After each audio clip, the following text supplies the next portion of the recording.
Amigos y amigas de La Respuesta, es innegable que en la semana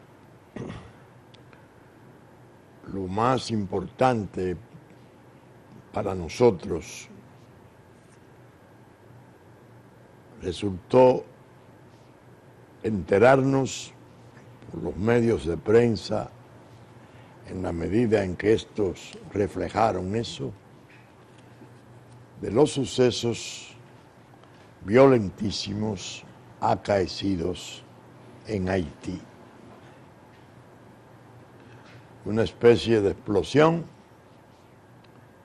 en ocasión de un aumento de un 49% del precio de los combustibles. Un fundamento parecido a aquel alzamiento popular terrible de Venezuela, denominado el Caracazo, que fue con motivo del aumento del combustible.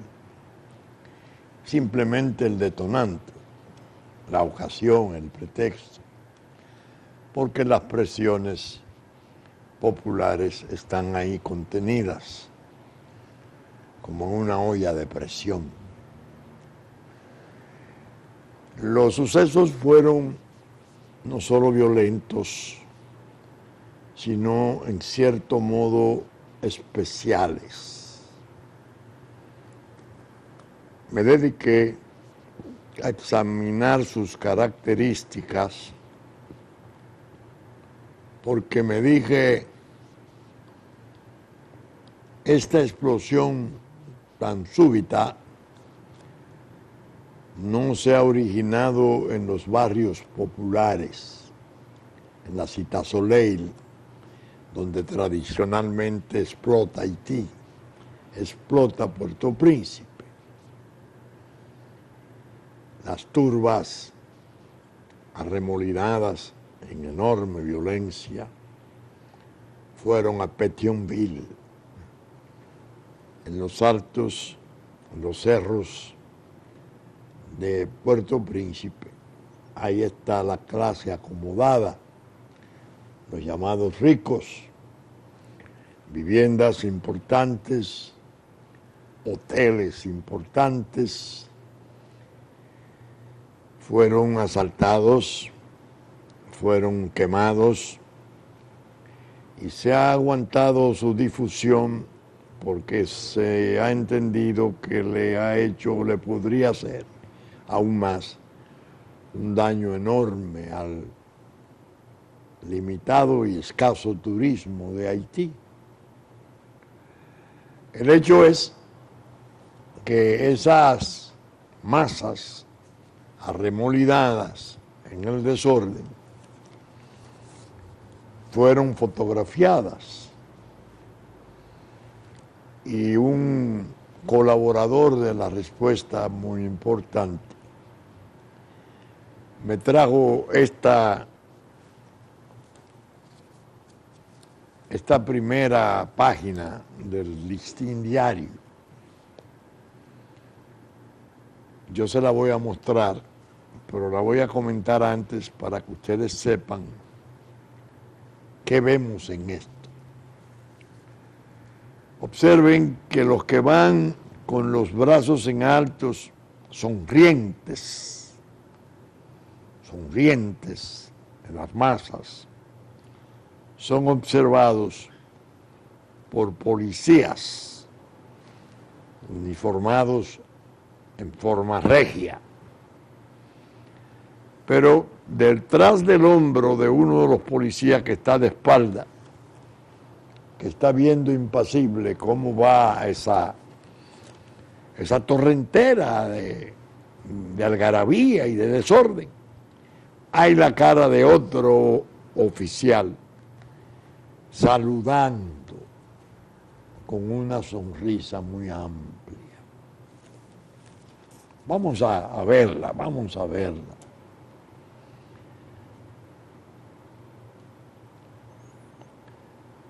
Observen primero los que marchan o corren por las calles, el brazo derecho en alto, la sonrisa amplia, una carrera. Iban al saqueo, iban al botín.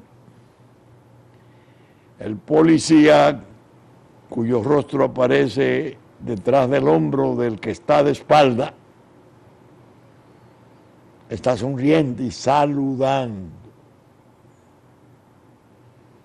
Parecería, si se examina esa foto, que no había protestas, que de consiguiente no era necesaria la represión. Las protestas se pusieron de manifiesto con el incendio, con el fuego, dealers de carro, bomba de gasolina, bueno, son otras fotos. Pero esta clave, obsérvenla, que es muy reveladora.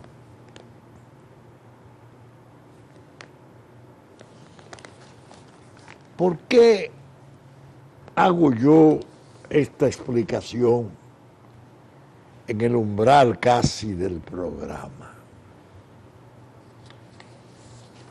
Porque he ido aprendiendo cada vez más que el gran mal que nos afecta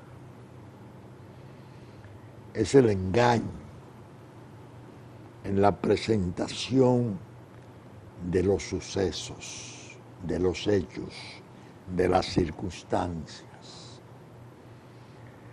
Es una forma de embrutecernos, de embotarnos. Unos hechos se presentan, se le da una interpretación y en una forma vertiginosa, abrumadora. Eso es.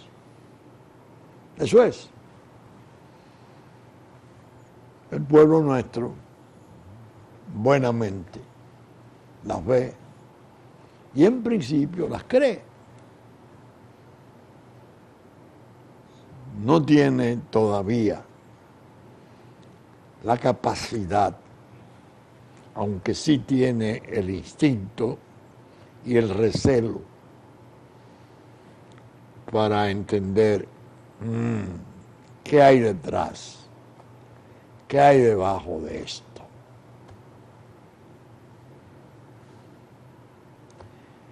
Por eso el cooperador, el cooperante, el interactivo de la respuesta, muy oportunamente me trae la foto, que yo incluso la vi, y lo que hice fue pensar, bueno, estos son los típicos desórdenes de Puerto Príncipe. Andaba buscando a ver si había 2 o 3 muestras de Papa Lebrun, el neumático que le ponen a un desgraciado, a un infeliz, lo incendian, entonces le bailan alrededor y lo ven morir. No. El observador me dice, examine esa marcha, examine la fuerza supuestamente dedicada, se supone, a reprimirla. Mire el tipo de empatía que hay en ese evento.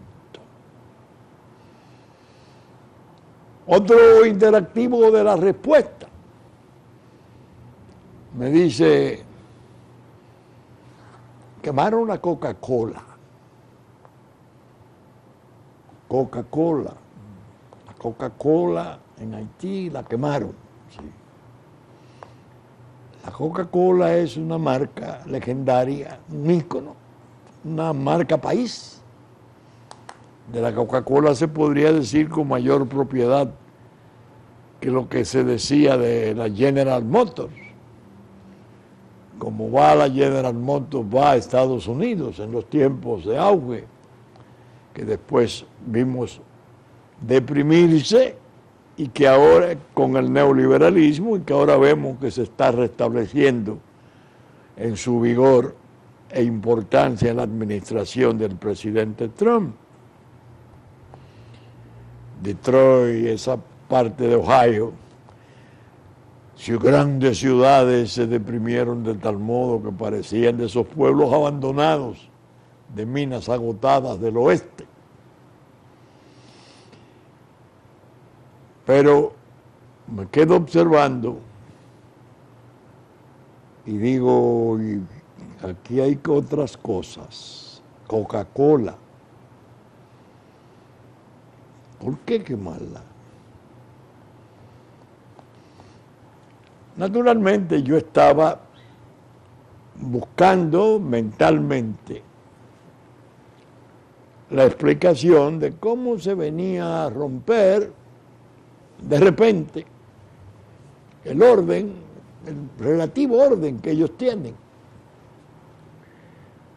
Porque mal que bien, en los últimos meses habían logrado cierta normalidad. Al menos no trascendían desórdenes, si lo sabía. Entonces, le dije a mi auxiliar, por favor, doña, búsqueme un comunicado, una especie de manifiesto del Departamento de Estado de los Estados Unidos, que apareciera hace unos meses bajo el título de Caribe 2020, una estrategia plurianual para aumentar la seguridad, prosperidad y el bienestar de los pueblos de los Estados Unidos y del Caribe. Estrategia de los Estados Unidos para el compromiso en el Caribe.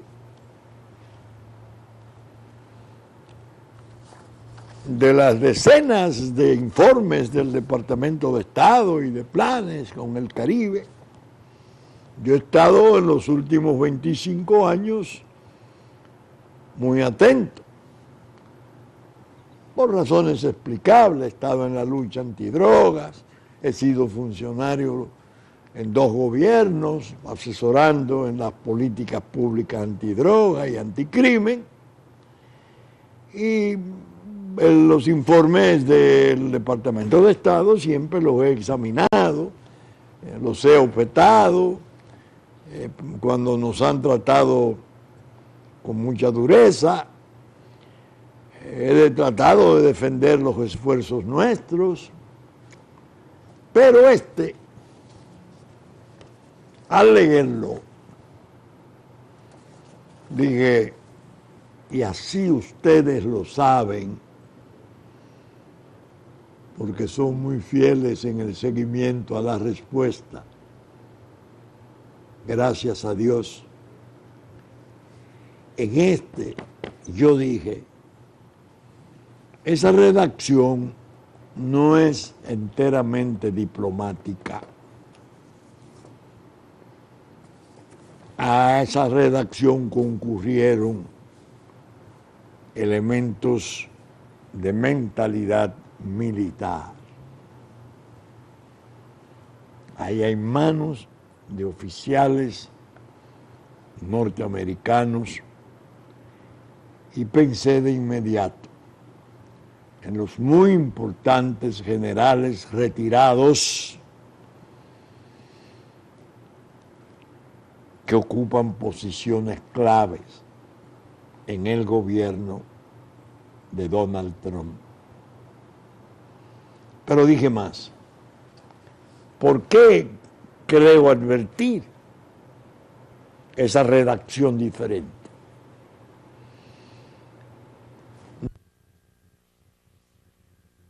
No embrujante y maliciosa, no. Muy recta, muy directa, muy seria. Algo que yo he sostenido casi aquí como tesis. ¿Por qué? Porque, según conté ya en un programa pasado, de 7 páginas, 8 páginas, 7 y un párrafo. Hay 5 menciones del peligro terrorista, del terrorismo en el Caribe. Entonces dije, voy a hacer un ejercicio en la próxima respuesta, que es esta, de paciencia. Y voy a leerles al público de la respuesta solo las partes que aluden al terrorismo, para de ahí pasar a hacer alguna interpretación,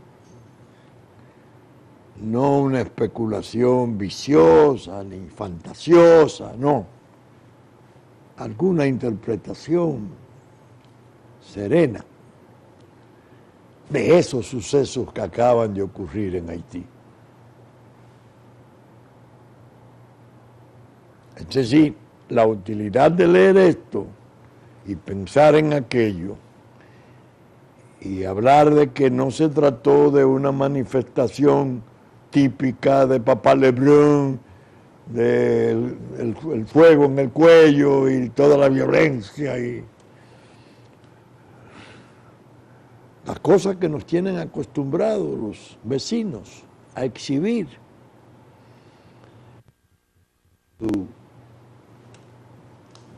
Su trayectoria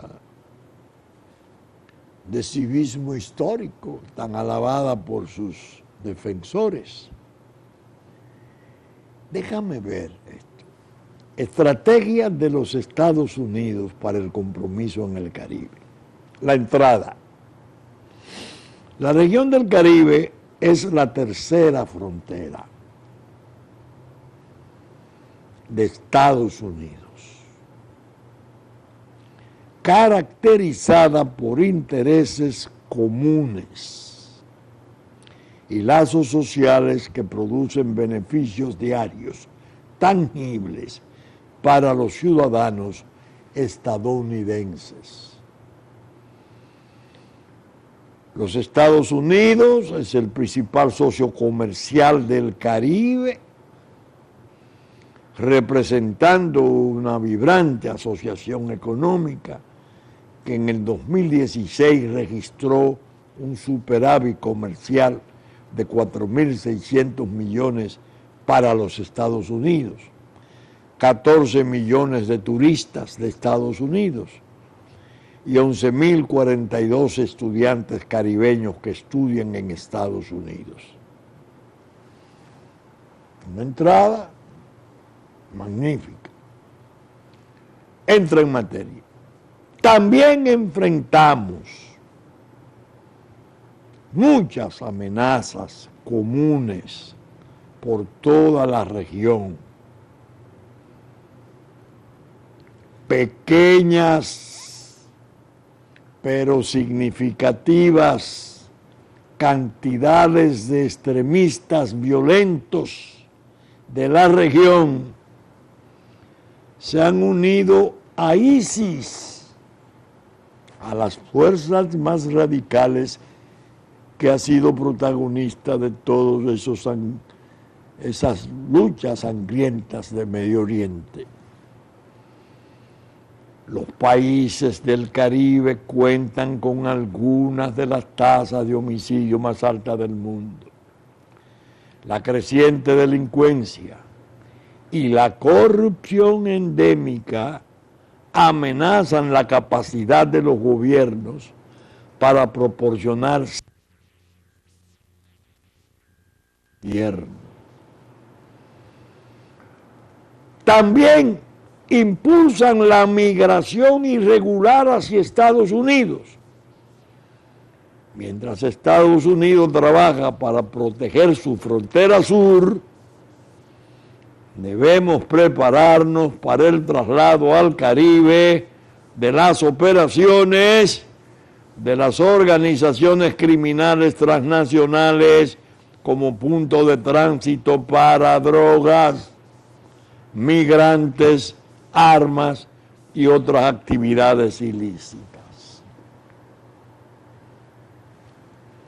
Esta estrategia coordinada con la interagencial identifica las prioridades del Departamento de Estado y de la Agencia de Estados Unidos para el Desarrollo Internacional, USAID, del compromiso de Estados Unidos con la región del Caribe en las áreas de seguridad, diplomacia, prosperidad, energía, educación y salud. En la seguridad trabajaremos con nuestros socios caribeños para asegurar que se deniegue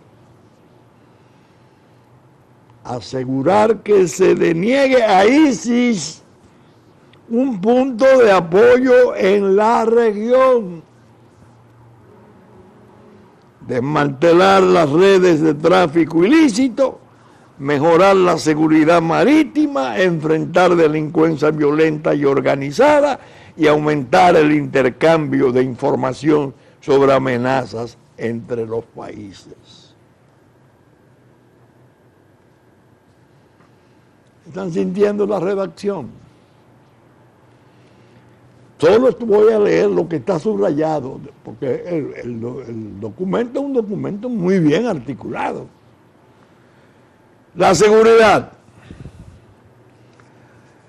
En colaboración con los gobiernos del Caribe fortaleceremos nuestra seguridad nacional mutua y promoveremos la seguridad de nuestros ciudadanos mediante programas de desmantelamiento de organizaciones criminales y terroristas transnacionales, mediante la contención del tráfico y contrabando de bienes ilícitos y personas, mediante el fortalecimiento del Estado de Derecho, la mejora de la seguridad ciudadana y contrarrestando la vulnerabilidad a la amenaza, a las amenazas terroristas. Lucha contra las organizaciones criminales y terroristas transnacionales. Autoridades del orden público y fuerzas de defensa. Apoyaremos a las autoridades del orden público y las agencias del control fronterizo, las fuerzas de defensa y las instituciones regionales de seguridad con capacitación, equipo, programas de fortalecimiento institucional, asistencia técnica y colaboración operacional para fortalecer nuestra asociación en la lucha contra las organizaciones criminales y terroristas transnacionales. Ayudaremos a mejorar la cooperación, la responsabilización y la confianza entre las fuerzas de seguridad y el público.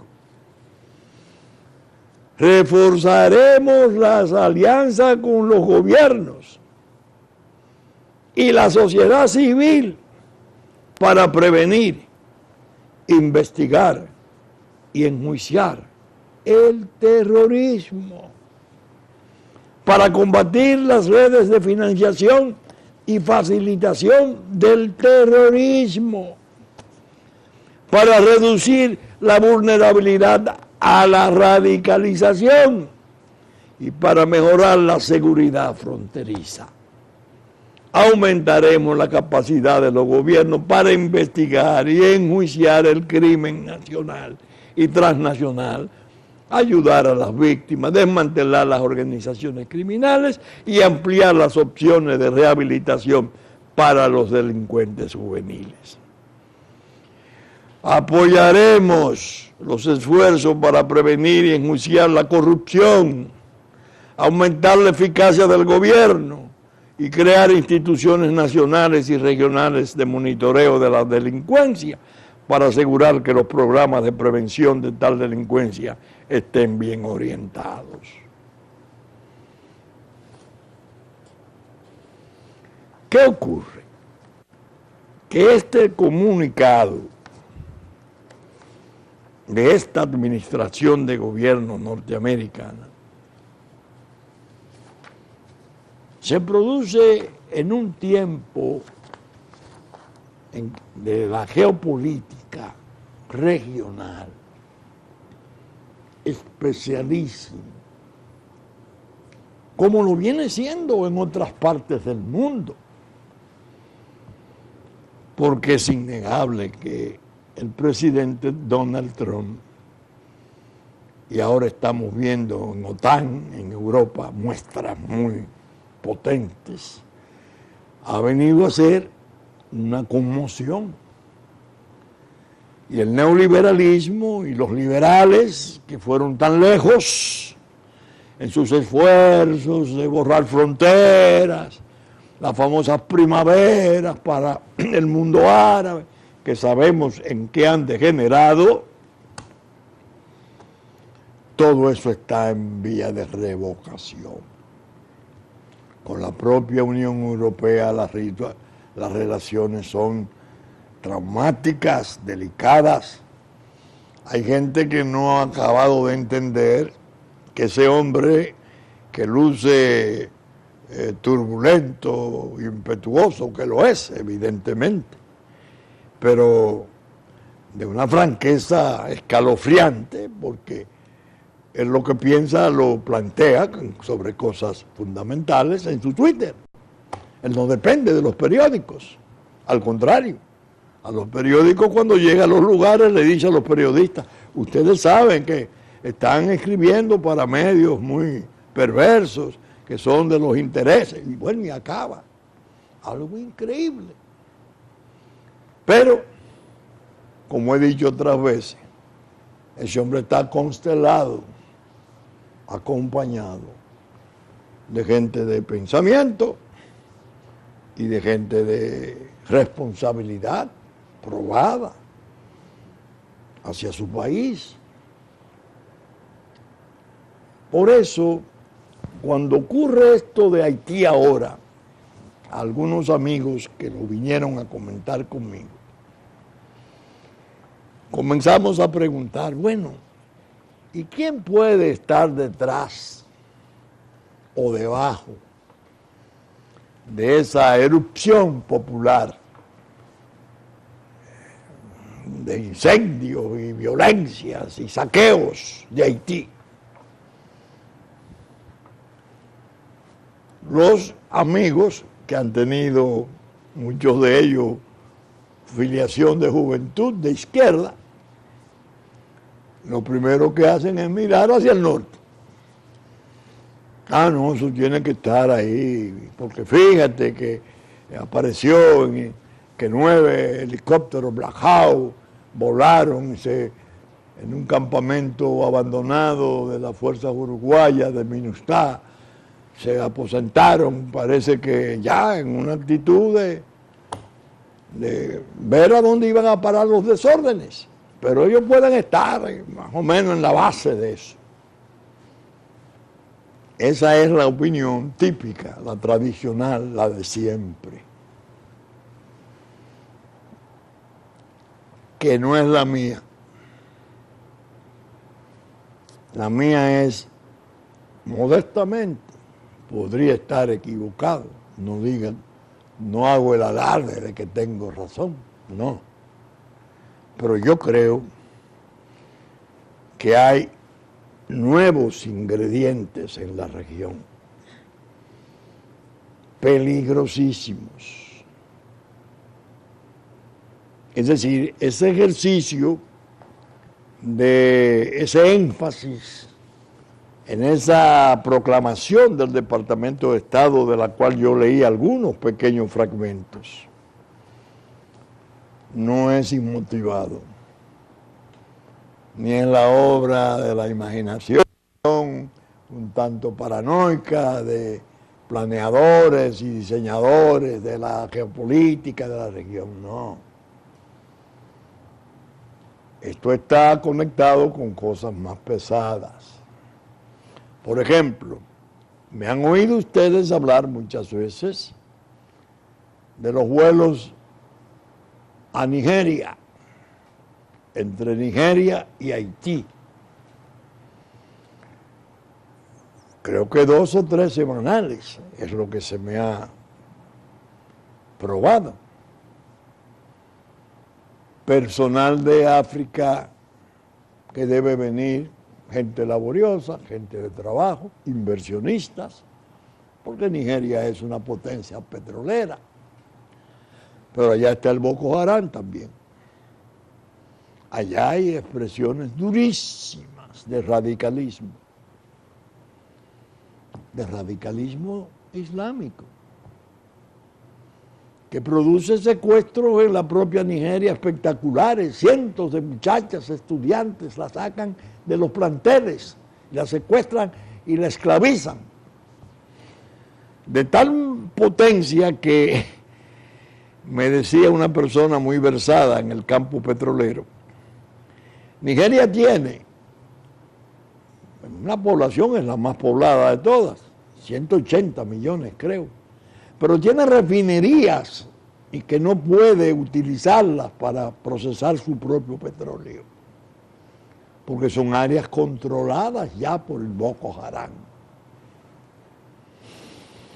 que tiene naturalmente relaciones estrechísimas con todo el extremismo de ISIS y de esas fuerzas. Ustedes recordarán, porque aquí se leyó y se exhibió aquel acto en la plazoleta frente al monumento de Lincoln, en Washington, que celebrara la nación del Islam, la que dirige Farragut, en la que fue su cabeza y mártir Malcolm X. Los discursos que se pronunciaron ahí y las alusiones que se hicieron a República Dominicana. Y cómo ellos hablaban de que habría un Vladimir aquí y cómo ya ellos estaban preparados para la lucha en la región, en la isla, convirtiéndola, esta es una sola nación. Eso es un disparate de 2 naciones separadas en 2 estados distintos. Pero son grupos que tienen allá bajo observación por problemas de violencia terrorista. Cuando le llegan las informaciones que ya en Haití hay 41 mezquitas, ¿cómo? Sí, que están haciendo una difusión importante del Islam, qué bien. Pero ellos tienen muchos trastornos sincréticos, porque no han podido hacerse en siglos católicos ni protestantes, porque tienen un eje supersticioso, el vudú. Y ahora le van a meter en el campo del islamismo, quizás de la parte radical, no la parte respetable del Islam, que es algo que no se puede confundir, pero sí el núcleo, los núcleos terroristas, violentos, capaces de introducir elementos de guerra,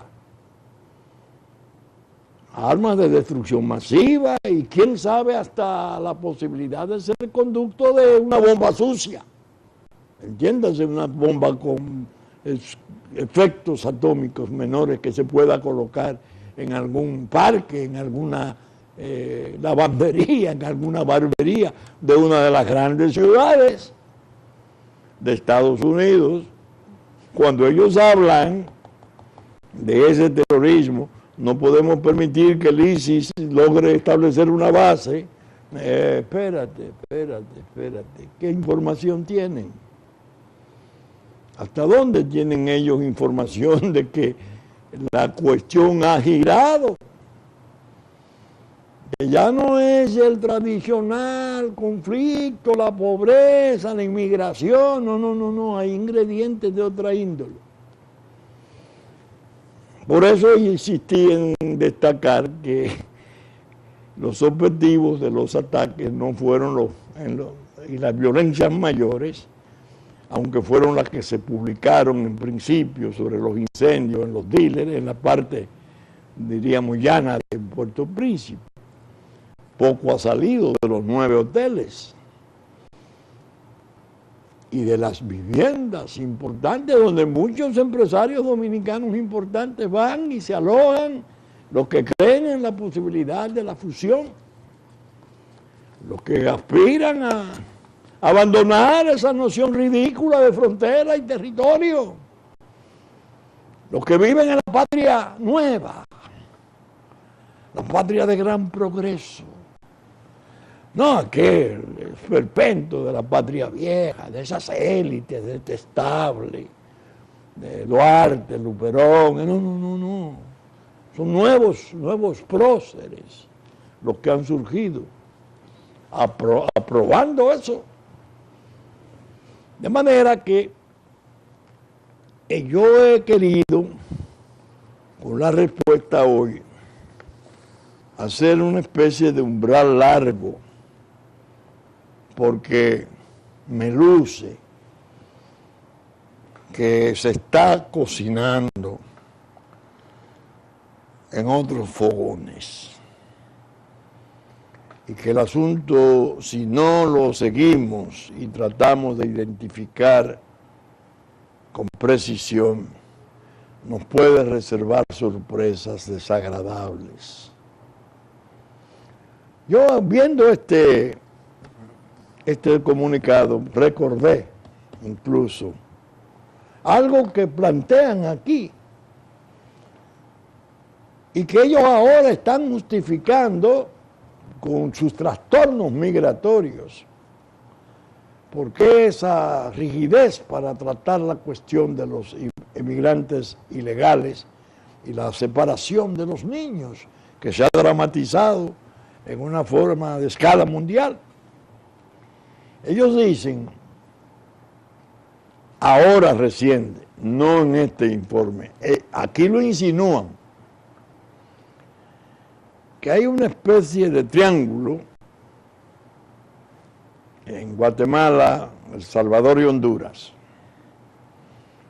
que ellos van a tratar de ver cómo ayudan al combate contra la delincuencia para reducirla, los norteamericanos, porque la gente que le está llegando, acogiéndose a una especie de asilo territorial no declarado, no le está huyendo a los gobiernos, pero sí le está huyendo a las bandas criminales, a las maras, salvatruchas y a esos grupos violentísimos, lo cual es una verdad, porque han ejercido históricamente presiones sanguinarias los gobiernos dictatoriales, vertical. Se mata por dirección, por instrucción, con precisión. Se suprime libertad, se cometen atropellos, porque así lo manda el dictador. Pero hay una delincuencia horizontal, que es la de las bandas criminales, ya, donde no hay ese tipo de control, ni ese orden. Todo el mundo está bajo miedo y asedio.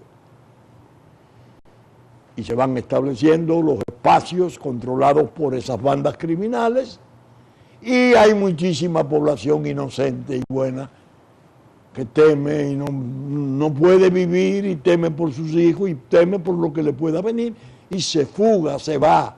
Y la tendencia es ir al norte. Es decir, que el razonamiento de esa política, lo vamos a ayudar allá a vencer los factores que están generando la presión, es algo bien pensado. La causa anda por ahí. Ya no es el típico así, lo bueno, yo vengo porque no tengo garantías, porque yo soy desafecto a un gobierno tiránico. No. Ya que no puedo vivir en un barrio ni en un campo de mi país porque está lleno de bandidos y de criminales formando bandas. pero es otra modalidad, son otras las circunstancias. Pongo esto como ejemplo para decirle a ustedes lo difícil que está resultando, pero necesario, el análisis de hoy para poder acordar las conductas de los pueblos. Me recordaba además, viendo esto, que en Washington, en una conferencia precisamente de seguridad del Caribe, en el Departamento de Estado, el 29 de mayo del 10, yo le hacía una censura a los que diseñaran el Plan Colombia y la Iniciativa Mérida, que eran dos esfuerzos enormes de miles de millones de Estados Unidos tratando de desvertebrar la ruta de tráfico central por Centroamérica, desde América del Sur, México, Estados Unidos. ¿En qué consistía mi censura? En decirles a todos que estaban allí, no previeron lo que se iba a producir en el Caribe. No se dieron cuenta, o si se dieron cuenta, no lo consideraron importante, que el narco tiene su estrategia. Si lo apretaban en el centro, se iba a derramar. Se iba a derramar así el Caribe oriental. Y ahí estábamos nosotros, ahí está Haití, ahí está Jamaica. Uy, a Jamaica la menciono y debo decir esto.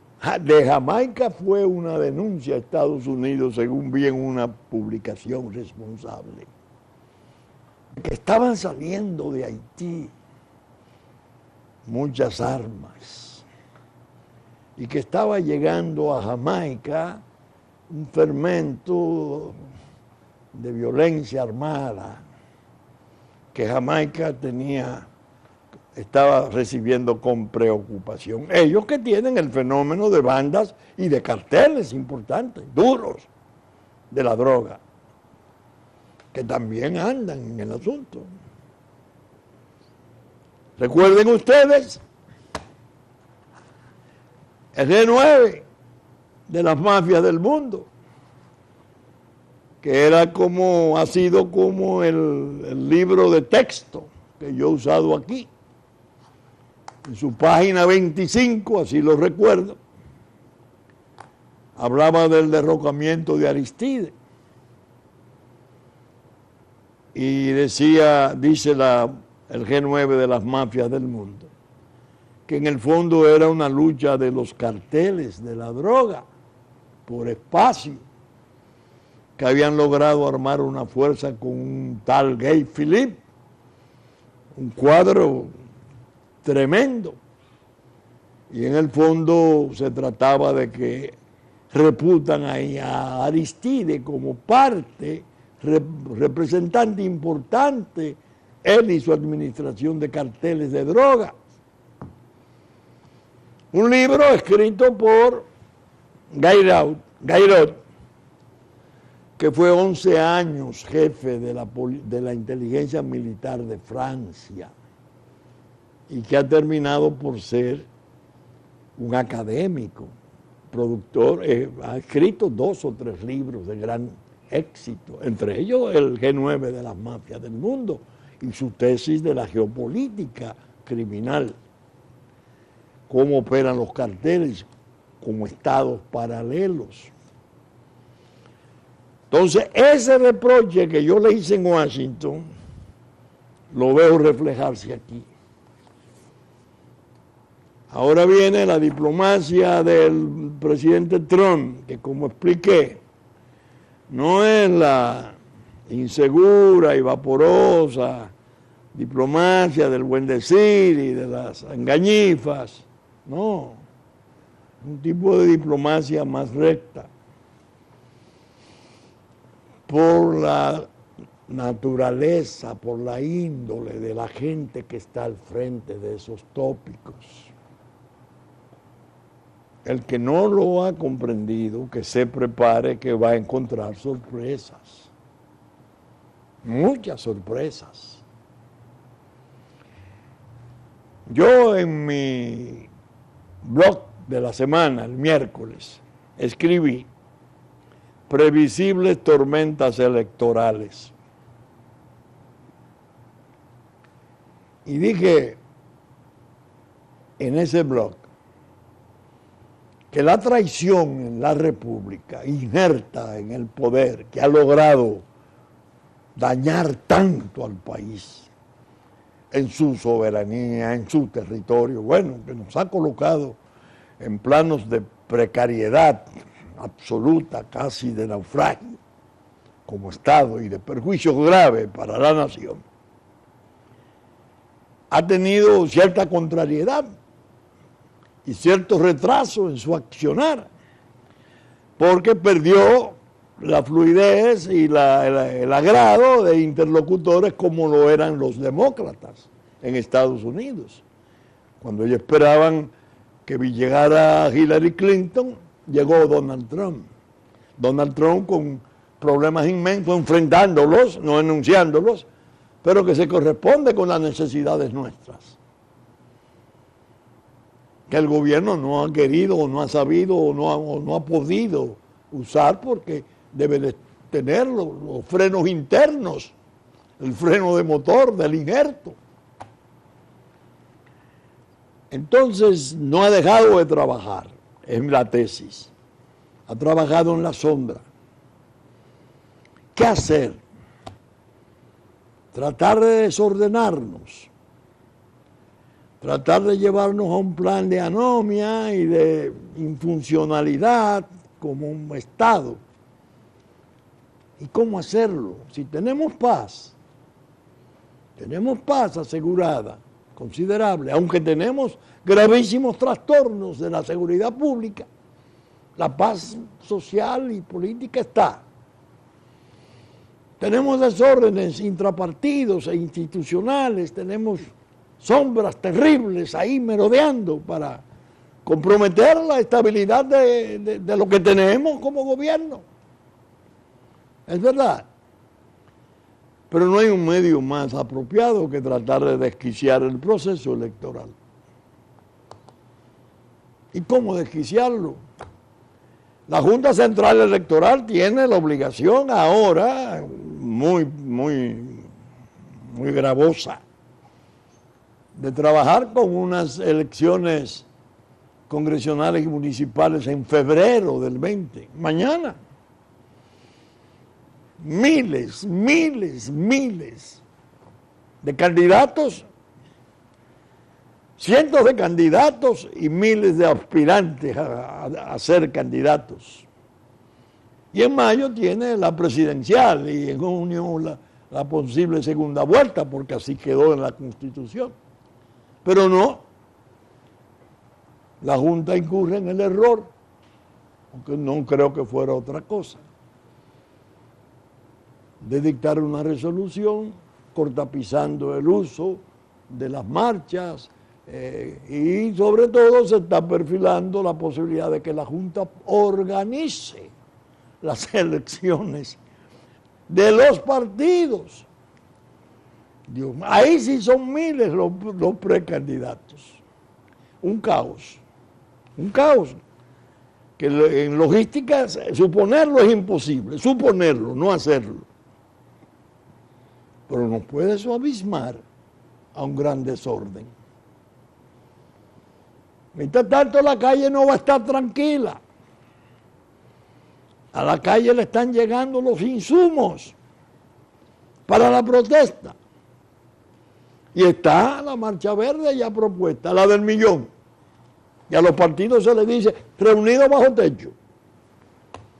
Ahora, Marcha Verde, no, eso ustedes pueden salir, van a pedir la renuncia, la destitución del presidente, van a ofender gravemente todo el sistema de partidos políticos. Bueno, porque ellos son los que cuentan con el monopolio de la honradez, la probidad para el buen gobierno. Que dicho sea de paso, En este informe se habla de la sociedad civil y la posibilidad del gobierno de tener los intercambios. Reforzaremos la alianza con los gobiernos y la sociedad civil para prevenir, investigar y enjuiciar que el terrorismo, para combatir las redes de financiación y facilitación del terrorismo, para reducir la vulnerabilidad a la radicalización y para mejorar la seguridad fronteriza. A la dominicana hemos visto en las últimas manifestaciones el objetivo fundamental, el presidente de la República, el gobierno. Me imagino que también abarcará al propio Congreso Nacional, porque estamos viendo sucesos, estamos viendo cosas que están desperezándose, que están apareciendo, que pueden constituir un combustible de altísima resolución para crear daños en el sentido de que las instituciones terminen desestabilizadas, sin uno saber exactamente qué viene luego, qué pasará después, que son las reservas que yo siempre pongo. Esos planes febricitantes, yo siempre digo, sí, cómo no, hay motivos para hacerlo, pero explíqueme qué viene luego. ¿Cuáles son las manos que están detrás? ¿Cuáles son los objetivos? Pero en fin, lo que quería más bien era destacar la cuestión de Haití, la cuestión del terrorismo, el tráfico de drogas desplazado hacia el Caribe, porque recuerden ustedes que en todo ese proceso de la traición aquí, para la destrucción del Estado Nacional, yo siempre he hablado de un plan, un pacto implícito, es decir, no convenido previamente, entre geopolítica, Unión Europea, Estados Unidos en el tiempo de Obama y el narco, con intereses confluyentes hacia Estado Dominicano. 7 aeropuertos internacionales, 5 puertos de gran calado, una economía mayor, frontera sur junto a Puerto Rico. Es difícil abordar estos temas porque no se cuenta con el tiempo debido para uno poderlo desarrollar en extenso. De todos modos, creo cumplido mi deber de hoy.